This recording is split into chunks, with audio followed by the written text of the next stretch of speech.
Very good afternoon to all. I am Ravika from SIMT Nakodar. बच्चे, हमने जो इन्वायरमेंट में आज टॉपिक करना है वो करना है इनऑर्गेनिक पार्टिकल्स। इनऑर्गेनिक पार्टिकल्स जो हैं वो क्या होते हैं? अगर हम बात करते हैं इनऑर्गेनिक पार्टिकल्स की, तो ये ऐसे पार्टिकल्स होते हैं जो कि नेचर के द्वारा नहीं बल्कि मैनमेड होते हैं। ठीक है, ये जो है हमें नेचर से नहीं मिलते, जैसे कि ऑक्साइड्स AlFeCAcSiNaCl, ये जो होते हैं बहुत ही ज़्यादा टॉक्सिक मीन जहरीले, और ये भारी मेटल्स होते हैं जो कि रिलीज होते हैं गार्बेज के द्वारा। गार्बेज होता है जो हमारे पास कबाड़ मीन्स कचरा होता है। ठीक है, ashes from coal fuel combustion, यानी कि जो हमारे पास क्या होता है, ये जो होते हैं जैसे कि हम ऐश क्या होती हैं, जो राख होती हैं, जैसे अगर हम कोयल वगैरह जलाते हैं तो उसके जलाने के बाद जो उसकी एशेस बच जाती हैं, उसकी राख बच जाती है, उसे हम क्या कहते हैं, ऐश। अब हम बात करते हैं टॉक्सिक मेटल। टॉक्सिक मेटल्स क्या होते हैं? ऐसे पदार्थ जो कि बहुत ही ज़्यादा जहरीले होते हैं, जैसे PbHg।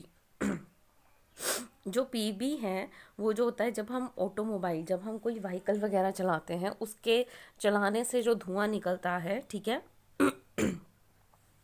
उसे हम बोलते हैं पीबी। ये जो है कहाँ पे डिपॉजिट होता है? रिवर्स में, लेक्स में, या जो हमारे लीव्स होते हैं। और इसका इफेक्ट क्या है कि हमारा एग्रीकल्चर, जो हमारा, देखो रिवर्स क्या होते हैं, वाटर लेक, ठीक है, तो ये जो है ये किसको देते हैं? एग्रीकल्चर को देते हैं। तो इसमें जो हमारे एग्रीकल्चर ऑर्गेनिजम्स होते हैं वो बहुत ज़्यादा इफेक्ट होते हैं, जिसका कारण क्या होता है कि हमारी जो लैंड है वो बैरन हो जाती है, उसमें वो न्यूट्रिशन नहीं होते जो कि पौधों को चाहिए होते हैं।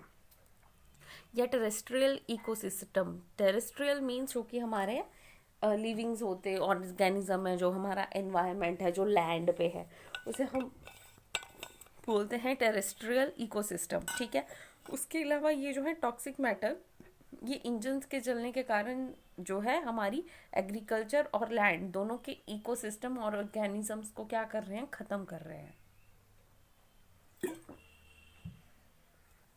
जो सेकंड है वो है HG।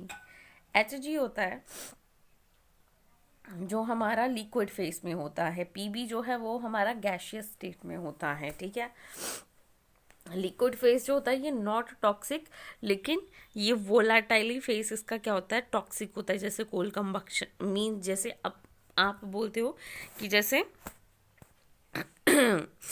अगर जो हम एक कोयले को बंद रूम में जलाएं और उस कोयले को जलाने के वक्त जो है सारी खिड़कियां दरवाजे बंद हो, तो वो कोल क्या करता है? सारी ऑक्सीजन जो है वो ले लेता है, जिसके कारण कमरे में अगर जो कोई पर्सन मौजूद है तो वो दम घुटने के कारण ही मर जाएगा। तो ये क्या हो रहा है कि जब ये चल रहे हैं, वोलेटाइल फेस मीन्स अगर जो ये चल रहे हैं, ये बर्न हो रहे हैं, तो ये बहुत ही ज़्यादा खतरनाक है। दूसरा है वोल्केनिक इरप्शंस। वोल्केनिक इरप्शंस क्या होते हैं? जब ज्वालामुखी जो है फटते हैं, ठीक है, तो उसके कारण क्या होता है, सारे के सारे जो हैं वहाँ के आसपास की धरती जो होती है या लैंड, यहाँ वहाँ पे रहते लोग, वो सब कुछ ख़त्म हो जाता है। वोल्केनो जहाँ जहाँ होता है उसमें से गर्म लावा निकलता है, और गर्म लावा जो है वो अपने रास्ते में आने वाली हर चीज़ को क्या कर देता है? पिघला देता है। लेकिन ये जो है कंट्रोल किए जा सकते हैं, जैसे कि सेडिमेंटेशन के द्वारा, पार्टिकल फिल्ट्रेशन के द्वारा, स्क्रबर्स के द्वारा, या इलेक्ट्रोस्टैटिक प्यूरिफिकेशन के द्वारा लिक्विड फेस में।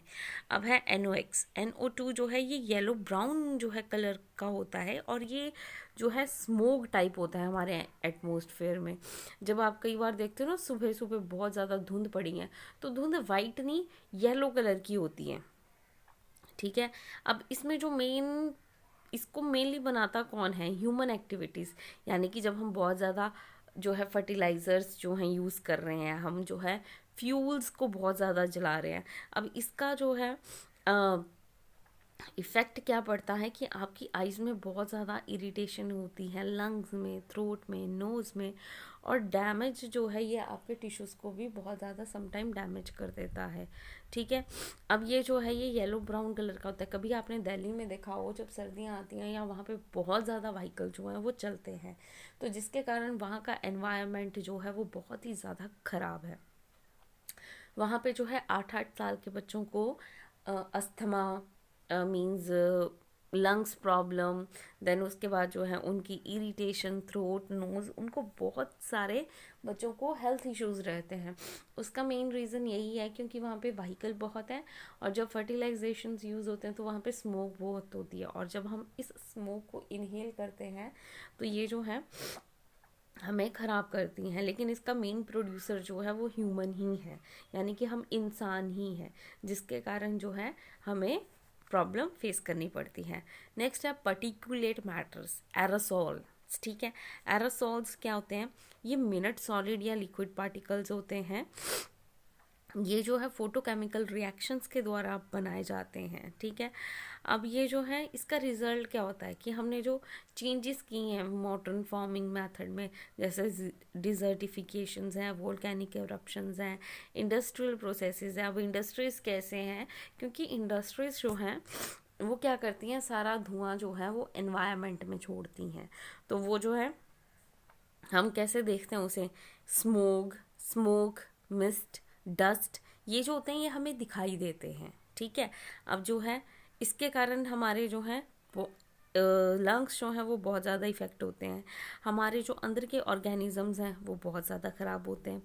जो फूड चेन है, अब सॉइल में जाएगा तो क्या करेगा, वो आपकी फूड चेन में आएगा और इफ़ेक्ट करेगा आपकी बॉडी को। इसके बाद जो है वो इकोसिस्टम में बहुत ज़्यादा इफ़ेक्ट जो है वो लेकर चलता है।